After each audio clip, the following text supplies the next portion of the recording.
Jejak digital mencatat, istana negara yang merupakan simbol negara kerap digunakan untuk hal-hal yang tidak sepantasnya karena tidak ada hubungan dengan kepentingan negara apalagi masyarakat luas. Pak Jokowi tercatat pernah menerima pengurus dari Partai Solidaritas Indonesia di istana sebelum Pilpres 2019 untuk bicara mengenai strategi pemenangan. Pak Jokowi juga pernah memanggil Ahmad Purnomo, kader PDIP Solo, memberitahu bahwa rekomendasi untuk Pilwalkot Solo diberikan kepada Gibran Rakabuming Raka. Dan belakangan Pak Jokowi membuka mukernas dari PKB juga di Istana Negara. Pertanyaannya, sedemikian rendahnyakah etika politik dari orang nomor satu Indonesia?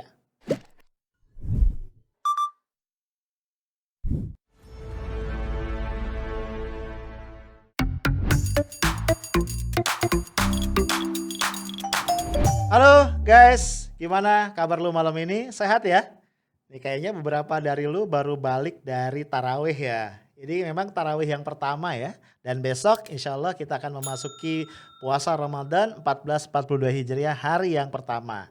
Ya kita sama-sama berdoa supaya puasa Ramadan kita di tahun ini bisa lebih baik ya dibanding tahun lalu dan juga tahun-tahun sebelumnya. Amin. Nah Bro di, rubrik highlight malam ini gue pengen ngobrol-ngobrol sama lu tentang hal-hal yang ringan aja tapi cukup penting ya, yaitu mengenai etika. Ya, memang etika ini sesuatu yang agak-agak abstrak ya dan etika tidak selalu menyangkut pasal-pasal hukum atau ketentuan perundang-undangan ya. Banyak kok perbuatan yang secara hukum itu tidak melanggar apapun ya, tidak ada pasal yang diselisihi atau pasal yang salah gitu ya. Tapi secara etis dia bukan satu hal yang bisa diterima. Nah, oleh karenanya orang sering mengatakan bahwa etika ini kedudukannya lebih tinggi ya daripada sekedar pasal-pasal hukum. Nah, satu hal yang gue mau soroti ya, sebelumnya kan gue pernah bikin konten tentang pernikahan Atta Halilintar dan Aurel Hermansyah yang dihadiri oleh Pak Jokowi di situ sekaligus sebagai saksi pernikahan bersama Prabowo Subianto, Menteri Pertahanan kita. Nah itu beberapa netizen, beberapa viewer ngeritik gue nih, ya gue dibilang nyinyir lah, dibilang macam-macam. Ada yang bilang kenapa sih kok harus nyinyir? Karena kan Pak Jokowi itu berhak untuk hadir di pernikahan siapapun yang dia mau. Jawaban gue ya benar ya, gue nggak membantah itu. Pak Jokowi sebagai sosok pribadi berhak ya untuk datang ke acara apapun dimanapun ya kalau dia suka dan dia mau.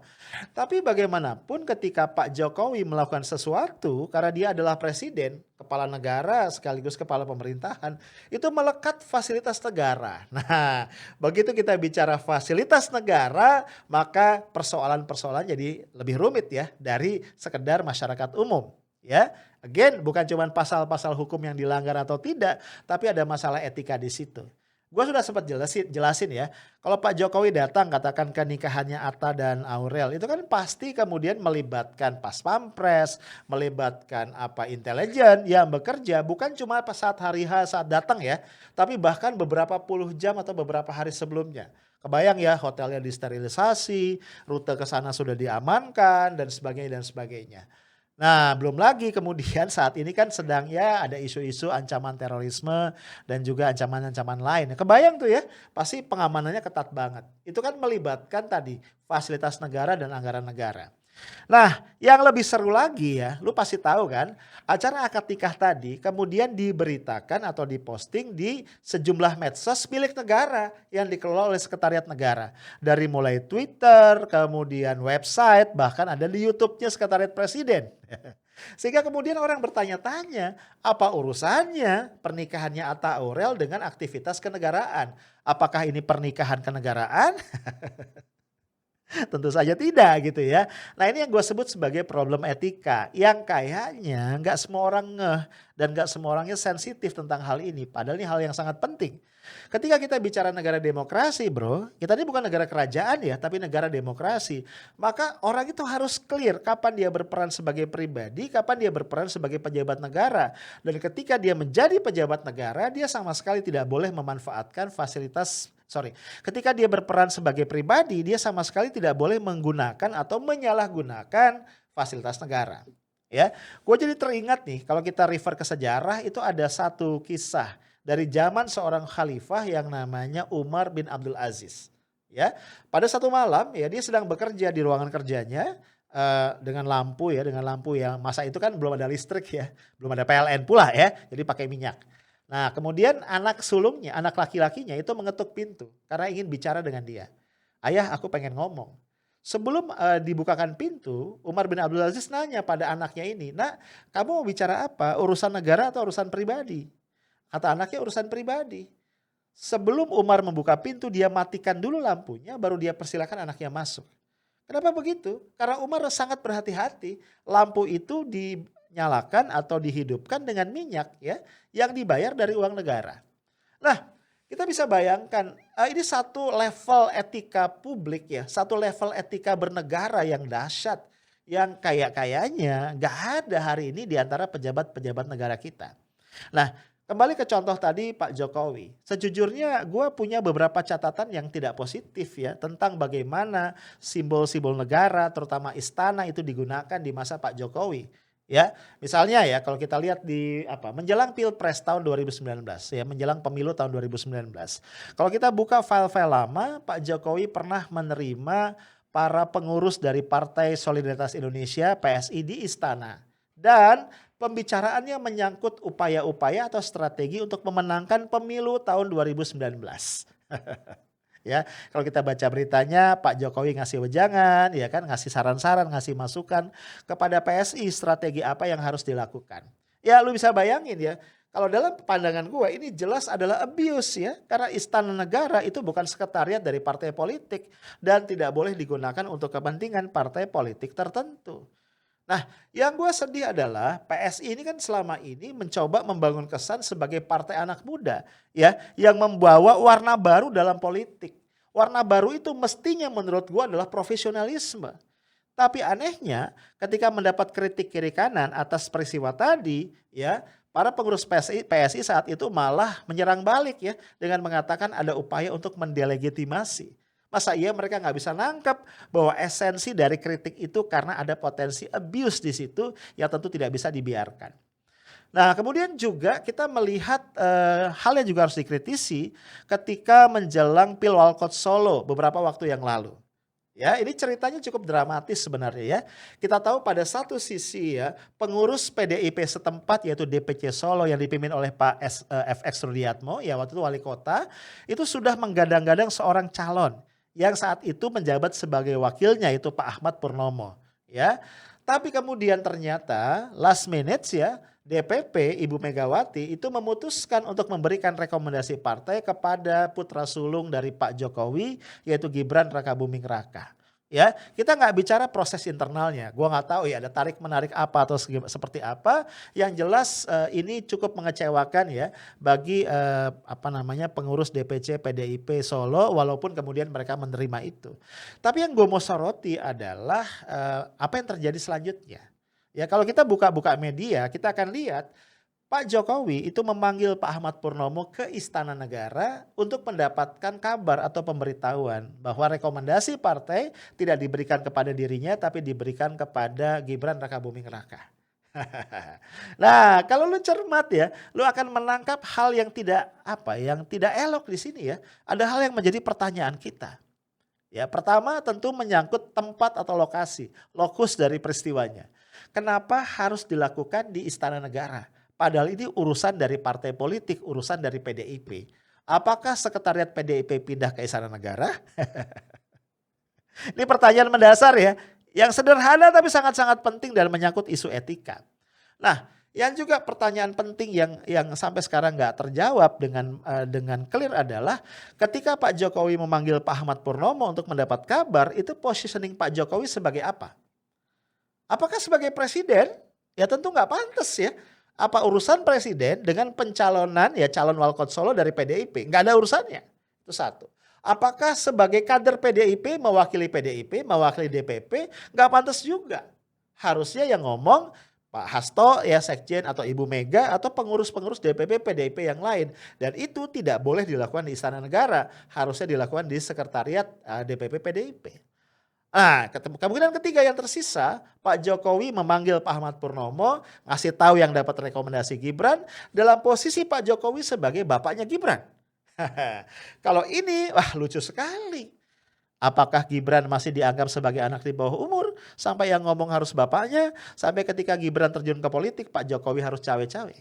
Nah, nggak klop kan tiga-tiganya ya, jawabannya nggak ada yang pas gitu loh. Karena memang ini secara etis tidak bisa diterima.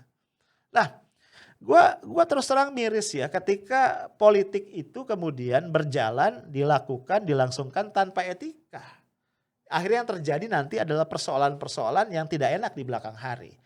Nah, nggak sampai di situ aja bro ya, ternyata ya, kebiasaan ya tidak etis ini berlanjut lagi ya.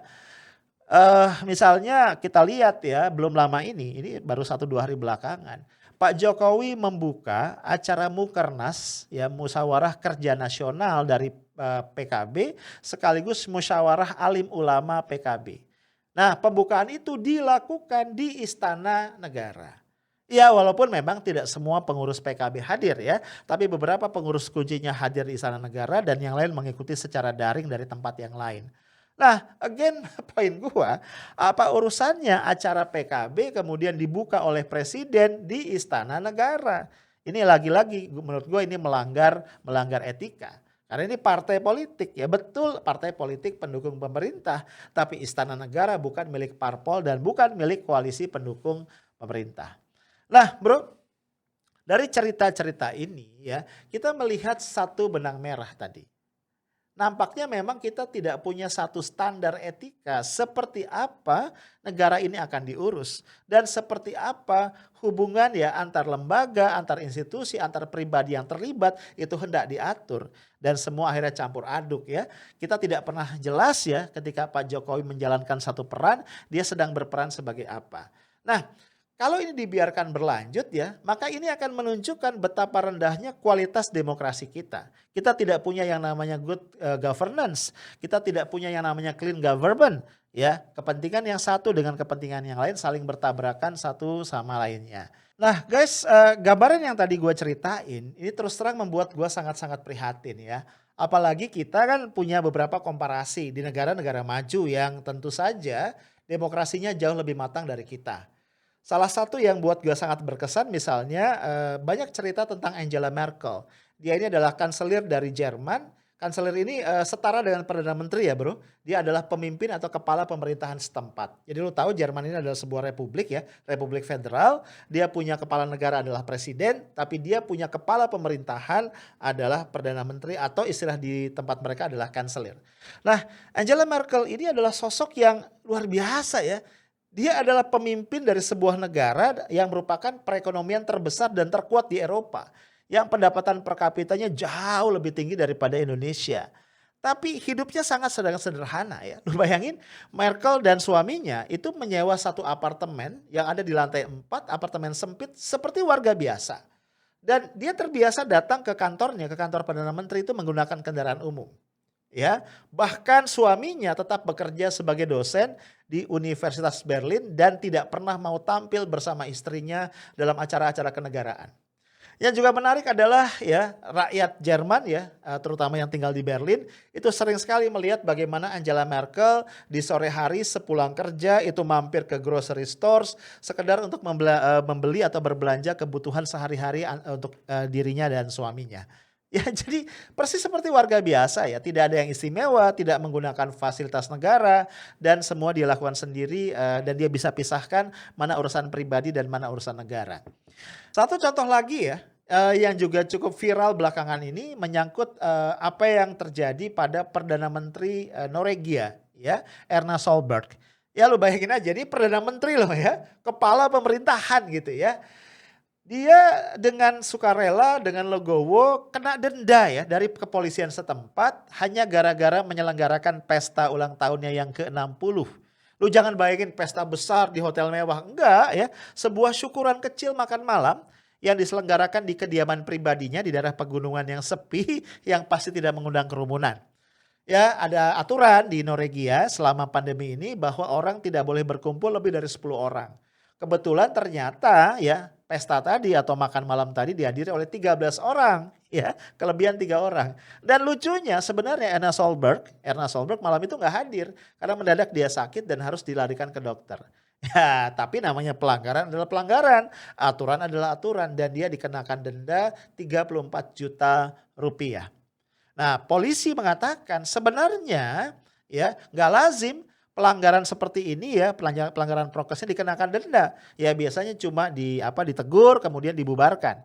Tapi karena yang melanggar adalah seorang perdana menteri yang harus berada di garda terdepan di dalam penanggulangan COVID-19, harus jadi role model, maka polisi memberikan sanksi yang lebih keras. Nah, guys, dari situ gua ngelihat ya, dua contoh aja nih cukup ya. Ada standar etika yang begitu clear, begitu besar, begitu baik yang kemudian mencerminkan level dari peradaban masyarakatnya. Nah, sayangnya kita nggak melihat itu hari ini. Ya, begitu banyak urusan yang campur aduk yang nggak jelas ya. Misalnya, ya kalau kita mau teruskan contoh-contoh ini, ketika Pak Jokowi dan Pak Maruf Amin ya itu maju sebagai capres di tahun 2019 atau sebelumnya di periode yang periode pertama dengan Pak Yusuf Kalla atau sebelumnya Pak Jokowi maju sebagai gubernur DKI, itu ada para relawan Pak Jokowi yang membantu dia berkampanye di media sosial ya. Kita tahu ada Jasmev misalnya sebelumnya dan juga relawan-relawan yang lain yang kemudian kita kenal sebagai buzzer.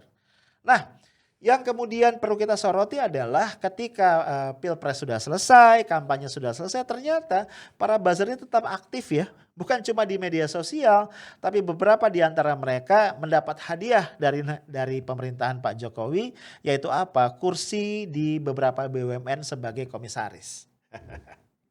Ya lu bayangin ya, BUMN itu adalah satu badan usaha milik negara ya, yang punya ukuran-ukuran bisnis yang clear sebenarnya. Tujuannya juga jelas ya, dibentuk untuk menjadi motor penggerak perekonomian negara sekaligus memenuhi beberapa kebutuhan masyarakat yang merupakan hajat hidup orang banyak.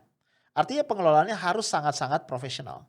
Nah, bisa lu bayangin ya, ketika ada banyak banget relawan ya bahkan buzzer yang kemudian diberikan hadiah kursi sebagai komisaris BUMN. Ya bisa lu bayangin apa yang bisa mereka lakukan ya karena kompetensi atau skill setnya mungkin gak nyambung. Akhirnya kita menemukan ada sejumlah hal yang terjadi di luar nalar. Ya baru-baru ini misalnya ada seorang komisaris independen dari sebuah BUMN yang justru menimbulkan kegaduhan ya gara-gara ngurusin penceramah Ramadan yang dituduh radikal dan sebagainya. Ya. Ya walaupun kemudian ya lo tahu di Indonesia begitu terjadi kegaduhan ya terjadi islah. Jadi yang bersangkutan ya Dede Budiarto itu sudah datang ya sowan ke Kiai Haji Holil Nafis untuk minta maaf dan kemudian masalahnya dianggap selesai. Enak banget ya. Udah menimbulkan kegaduhan di publik ya kan, kemudian menuduh radikal dan dengan minta maaf semuanya selesai. Nah, bro, poin yang kembali gue garis bawahi. Disitulah kita ya harus prihatin ya sebagai masyarakat sipil. Memang etika kita dalam bernegara, etika kita dalam mengelola demokrasi itu masih teramat sangat rendah sekali. Nah, dengan kondisi seperti itu tentu kita belum bisa mengharapkan ada output yang signifikan dari demokrasi ini terhadap peningkatan quality of life kita sebagai bangsa. Nah, PR kita ke depan ya. Karena gua ingat ada satu adagium yang bikin gua tambah miris sebenarnya. Intinya mengatakan bahwa setiap masyarakat ya, setiap bangsa ya berarti ya, itu akan mendapatkan pemimpin yang pantas bagi mereka. Ya, bahasa gampangnya adalah yang selevel, yang setingkat ya dengan mereka. Selama kita masih punya kualitas etika yang rendah, ya kita akan dapat pemimpin yang kira-kira sekelas dengan itu. So, kalau kita ingin punya pemimpin yang lebih baik, maka langkah yang harus kita lakukan adalah tingkatkan dulu kualitas etika kita dalam berdemokrasi. Guys, itu aja dari gua. Stay tough, smart, and professional. Assalamualaikum warahmatullahi wabarakatuh.